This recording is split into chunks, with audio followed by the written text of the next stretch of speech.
Today we learned a lot of new information about MyFACTION and MyRISE. We're going to go over each game mode and go over every new thing that's been added into it.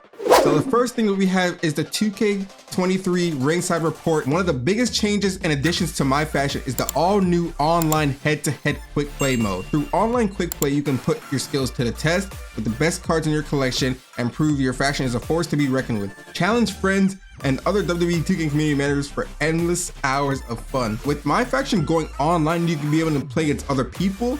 That actually might make game mode playable for me, in my opinion. Another thing that WWE 2K23 is adding this year is live events. And live events is a single player experience that offers a variety of match types and challenges where you can earn new rewards.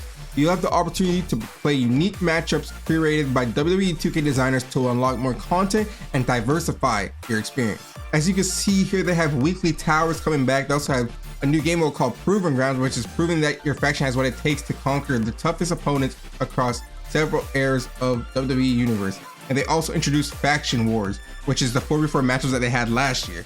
But the big thing, the main thing that honestly might make this game mode playable is quick play. Being able to have your team play up against other people online is the biggest thing that I honestly love about this.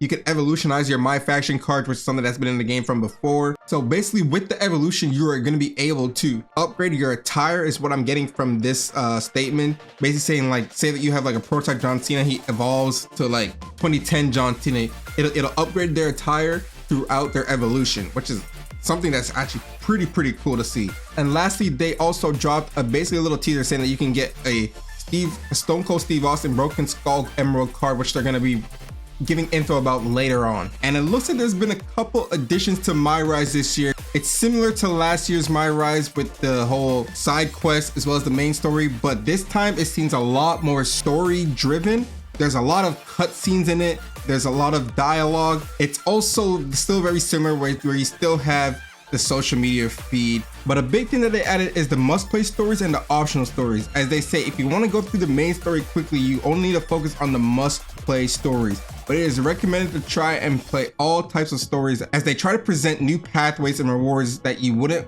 otherwise get. If you are ready to move on with the main story, entering an available story gate will accomplish this. However, once you enter a story gate, you will not be able to go back and play optional stories or challenge matches you have missed. It is a big emphasis on if you want to complete the game, go through everything, play side quests, but it also is the option to just completely play the main story if you're just in there for the storyline. I like that they added that. Last year was a very random. You didn't know which one was the main story, which one was a side quest. It was just random and everything was very repetitive. Hopefully the optional stories look different than the main stories and the challenge matches look different than the main stories. Another thing that's similar is that they still have the social media feed and the DMs there. I didn't expect them to have super big changes when it came to MyRISE, but it is nice that they have some improvements. It wasn't anything big or anything small, it's just whatever. Another big thing that is going to be in this game is that they have two separate storylines, My Legacy and The Lock.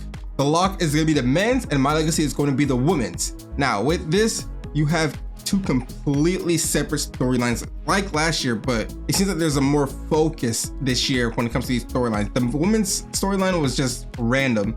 Nothing made sense at all. But this year seems like they have the actual focus for the women's as you start in the Ruthless Aggression 2000s. As you see in the opening cutscene, you see your character walk by John Cena, Ruthless Aggression John Cena. Now in The Lock, you start off as some guy in a lockbox. I guess that's gonna be your like character, like how they had Trey in 2K20. I guess that's gonna be your set character. You have your storyline. You start off with Sami Zayn in the Intercontinental Championship. So honestly, hopefully there's more story-driven focus, and that is gonna be my first playthrough once WWE 2K23 drops. Just wanted to let you guys know, quick plug. So let me know what you guys think about all this information that dropped for MyRISE and MyFACTION. I might be playing MyFACTION this year, guys. Don't hate me. But thank you guys for watching this video. Make sure you guys hit that like button, hit the subscribe button, and check out my other videos right over here.